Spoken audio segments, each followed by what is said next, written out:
ओम शांति। आज 13 अप्रैल 2024 बाबा के साकार महावाक्य।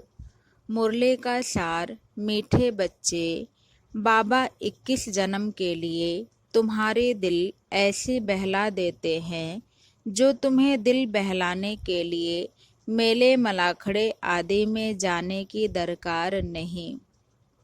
प्रश्न: जो बच्चे अभी बाप के मददगार बनते हैं उनके लिए कौन सी गारंटी है? उत्तर: श्रीमत पर राजधानी स्थापन करने में मददगार बनने वाले बच्चों के लिए गारंटी है कि उन्हें कभी काल नहीं खा सकता। सतयुगी राजधानी में कभी अकाले मृत्यु नहीं हो सकती है। मददगार बच्चों को बाप द्वारा ऐसी प्राइज मिल जाती है जो 21 पीढ़ी तक अमर बन जाते हैं। ओम शांति। बने बनाए सृष्टि चक्र अनुसार कल्प पहले मुआफिक शिव भगवानुवाच। अब अपना परिचय तो बच्चों को मिल गया, बाप का भी परिचय मिल गया। बेहद के बाप को तो जान लिया और बेहद के सृष्टि के आदि मध्य अंत को भी जान लिया। नंबरवार पुरुषार्थ अनुसार कोई अच्छी रीति जान जाते हैं जो फिर समझा भी सकते हैं, कोई अधूरा कोई कम। जैसे लड़ाई में भी कोई चीफ कमांडर, कोई कैप्टन, कोई क्या बनते हैं। राजाई की माला में भी कोई साहूकार प्रजा, कोई गरीब प्रजा नंबरवार है। बच्चे जानते हैं बरोबर हम खुद श्रीमत पर सृष्टि पर श्रेष्ठ राजधानी स्थापन कर रहे हैं। जितनी जितनी जो मेहनत करते हैं उतनी उतनी बाप से प्राइज मिलती है। आजकल शांति के लिए राय देने वालों को भी प्राइज मिलती है। तुम बच्चों को भी प्राइज मिलती है, वह उनको नहीं मिल सकती। उनको हर चीज अल्पकाल के लिए मिलती है। तुम बाप की श्रीमत पर अपनी राजधानी स्थापन कर रहे हो, सो भी 21 जन्म 21 पीढ़ी के लिए गारंटी है। वहाँ बचपन व जवानी में काल खाता नहीं, यह भी जानते हो। न मन न चित्त था।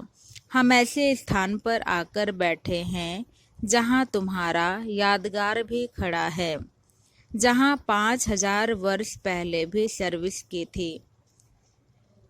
देलवाड़ा मंदिर अचल घर गुरु शिखर है।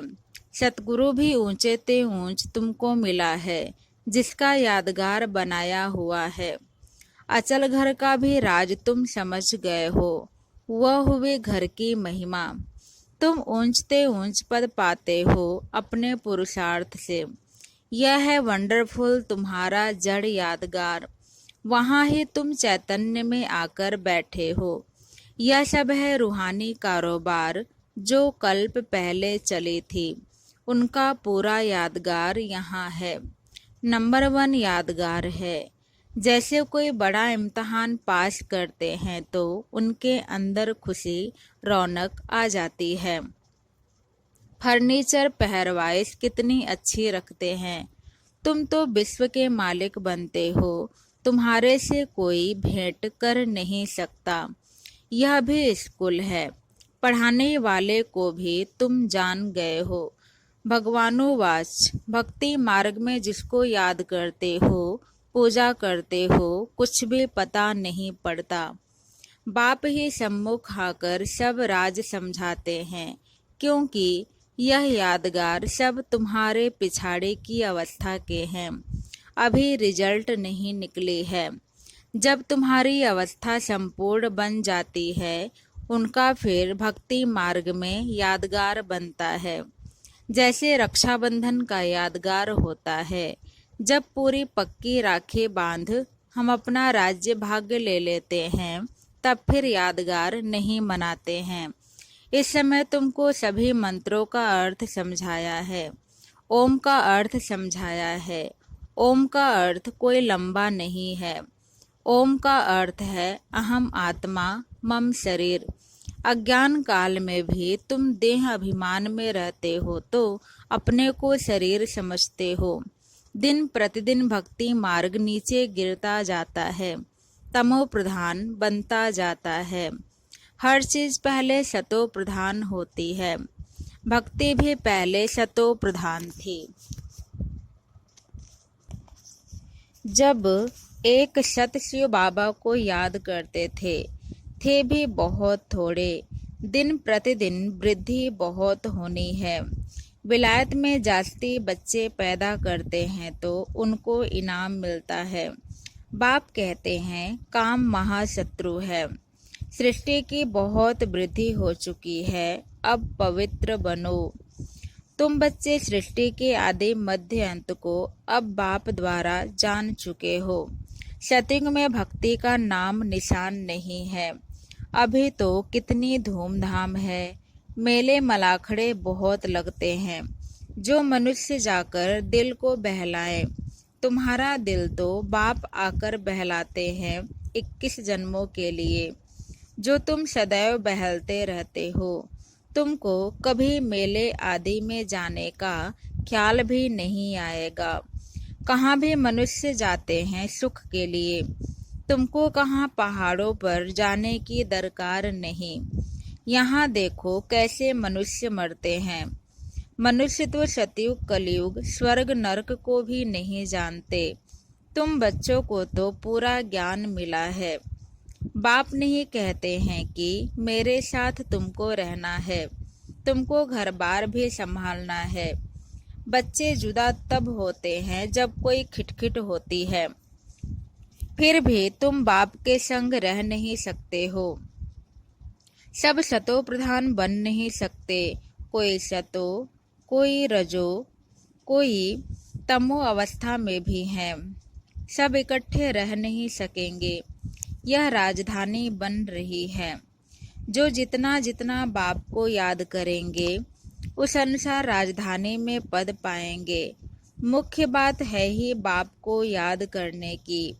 बाप स्वयं बैठ ड्रिल सिखलाते हैं। यह है डेड साइलेंस। तुम यहाँ जो कुछ देखते हो उनको देखना नहीं है। देह सहित सबका त्याग करना है। तुम क्या देखते हो? एक तो अपने घर को और पढ़ाई अनुसार जो पद पाते हो, उस सतयुगी राजाए को भी तुम ही जानते हो। जब सतयुग है तो त्रेता नहीं, त्रेता है तो द्वापर नहीं, द्वापर है तो कलयुग नहीं। अब कलयुग भी है, संगम युग भी है। भल तुम बैठे पुरानी दुनिया में हो, परंतु बुद्धि से समझते हो हम संगम युगी हैं। संगम युग किसको कहा जाता है यह भी तुम जानते हो। पुरुषोत्तम वर्ष, पुरुषोत्तम मास, पुरुषोत्तम दिन भी इस पुरुषोत्तम संगम पर ही होता है। पुरुषोत्तम बनने की घड़ी भी इस पुरुषोत्तम युग में ही है। यह बहुत छोटा लीप युग है। तुम लोग बाजोली खेलते हो जिससे तुम स्वर्ग में जाते हो। बाबा ने देखा है कैसे साधु लोग अथवा कोई कोई बाजोली खेलते खेलते यात्रा पर जाते हैं, बड़ी कठिनाई उठाते हैं। अब इसमें कठिनाई की बात नहीं, यह है योग बल की बातें। क्या याद की यात्रा तुम बच्चों को कठिन लगती है? नाम तो बहुत सहज रखा है, कहाँ सुनकर डर न जाएं।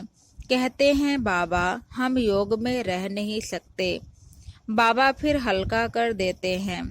यह है बाप की याद। याद तो सब चीजों को किया जाता है। बाप कहते हैं अपने को आत्मा समझो। तुम बच्चे हो ना, यह तुम्हारा बाप भी है, मासूक भी है। सब आशिक उनको याद करते हैं। एक बाप अक्षर भी काफी है। भक्ति मार्ग में तुम मित्र संबंधियों को याद करते, फिर भी हे प्रभु हे ईश्वर जरूर कहते हो। सिर्फ पता नहीं कि वह क्या चीज है। आत्माओं का बाप तो परमात्मा है, इस शरीर का बाप तो देहधारी है।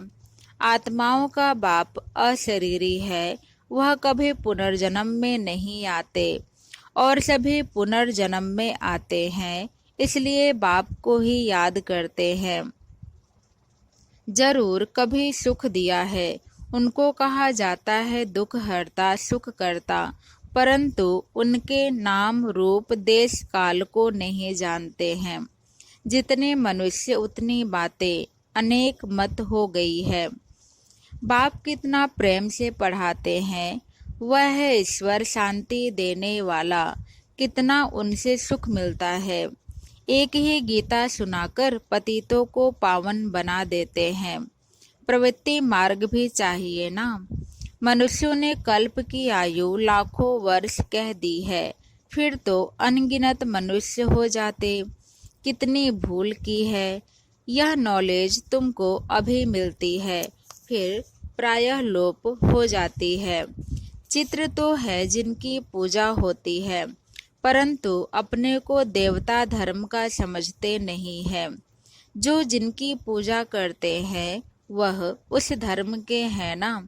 यह समझ नहीं सकते कि हम आदि सनातन देवी देवता धर्म के हैं, उनकी ही वंशावली है। यह बाप ही समझाते हैं।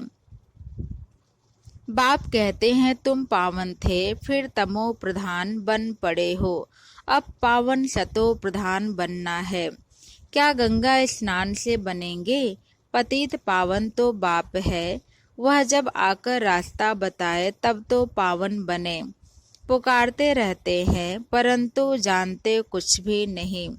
आत्मा पुकारती है आर्गन्स द्वारा कि हे पतित पावन बाबा, हमको आकर पावन बनाओ। सब पतित हैं, कामचिता पर जलते रहते हैं। यह खेल ही ऐसा बना हुआ है। फिर बाप आकर सबको पावन बना देते हैं। यह बाप संगम पर ही समझाते हैं। सतयुग में होता है एक धर्म, बाकी सब वापस चले जाते हैं। तुम ड्रामा को समझ गए हो, जो और कोई नहीं जानते हैं। इस रचना का आदि मध्य अंत क्या है, ड्यूरेशन कितना है, यह तुम ही जानते हो। वह सब है शूद्र, तुम हो ब्राह्मण, तुम भी जानते हो नंबरवार पुरुषार्थ अनुसार। कोई गफलत करते हैं तो उनके रजिस्टर से दिखाई पड़ता है कि पढ़ाई कम की है।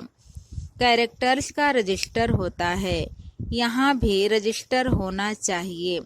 यह है याद की यात्रा, जिसका कोई को भी पता नहीं है। सबसे मुख्य सब्जेक्ट है याद की यात्रा। अपने को आत्मा समझ बाप को याद करना है। आत्मा मुख से कहती है हम एक शरीर छोड़ दूसरा लेते हैं। यह सब बातें यह ब्रह्मा बाबा नहीं समझाते हैं, परंतु ज्ञान सागर परमपिता परमात्मा इस रथ में बैठकर सुनाते हैं। कहा जाता है गौमुख मंदिर भी यहाँ बना हुआ है जहाँ तुम बैठे हो।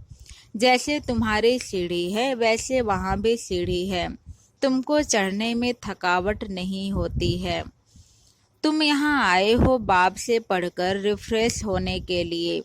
वहाँ गोरख धंधा बहुत रहता है, शांति से सुन भी नहीं सकेंगे। संकल्प चलता रहेगा, कोई देख न ले, जल्दी घर जाऊं, कितना ओना चिंता रहता है। यहाँ कोई भी ओना नहीं, जैसे हॉस्टल में रहते हैं। यहाँ ईश्वरीय परिवार है। शांति धाम में भाई भाई रहते हैं, यहाँ है भाई बहन, क्योंकि यहाँ पार्ट बजाना है तो भाई बहन चाहिए। सतयुग में भी तुम ही आपस में भाई बहन थे। उनको कहा जाता है अद्वैत राजधानी। वहाँ लड़ाई झगड़ा कुछ भी नहीं होता। तुम बच्चों को पूरी नॉलेज मिली है कि हम 84 जन्म लेते हैं।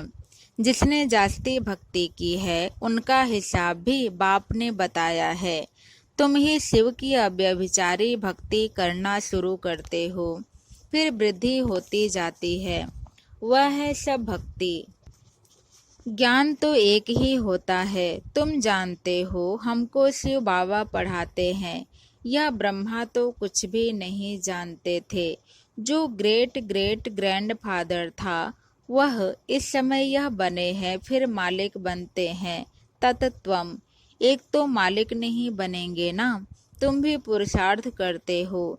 यह है बेहद का स्कूल, इसके ब्रांचेज ढेर होंगी, गली गली घर घर में हो जाएगी।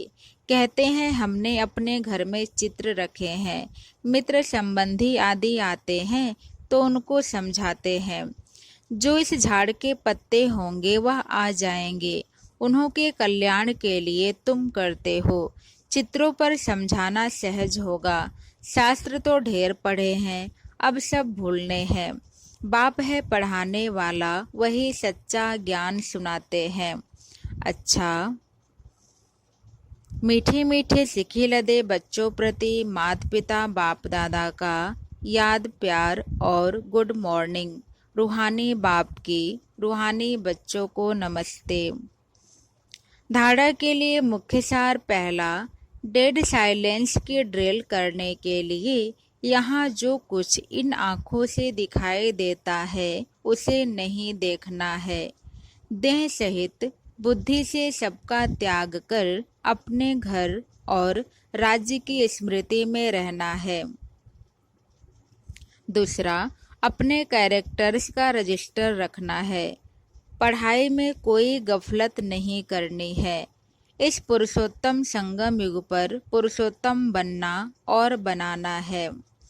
आज का वरदान, सदा सर्व प्राप्तियों से भरपूर रहने वाले हर्षित मुख हर्षित चित्त भव। सदा सर्व प्राप्तियों से भरपूर रहने वाले हर्षित मुख हर्षित चित्त भव। जब भी कोई देवी या देवता की मूर्ति बनाते हैं तो उसमें चेहरा सदा हर्षित दिखाते हैं, तो आपके इस समय के हर्षित मुख रहने का यादगार चित्रों में भी दिखाते हैं। हर्षित मुख अर्थात सदा सर्व प्राप्तियों से भरपूर। जो भरपूर होता है वही हर्षित रह सकता है। अगर कोई भी अप्राप्ति होगी तो हर्षित नहीं रहेंगे। कोई कितना भी हर्षित रहने की कोशिश करे, बाहर से हंसेंगे लेकिन दिल से नहीं। आप तो दिल से मुस्कुराते हो क्योंकि सर्व प्राप्तियों से भरपूर हर्षित चित्त है। आज का स्लोगन, पास विद ऑनर बनना है तो हर खजाने का जमा खाता भरपूर हो।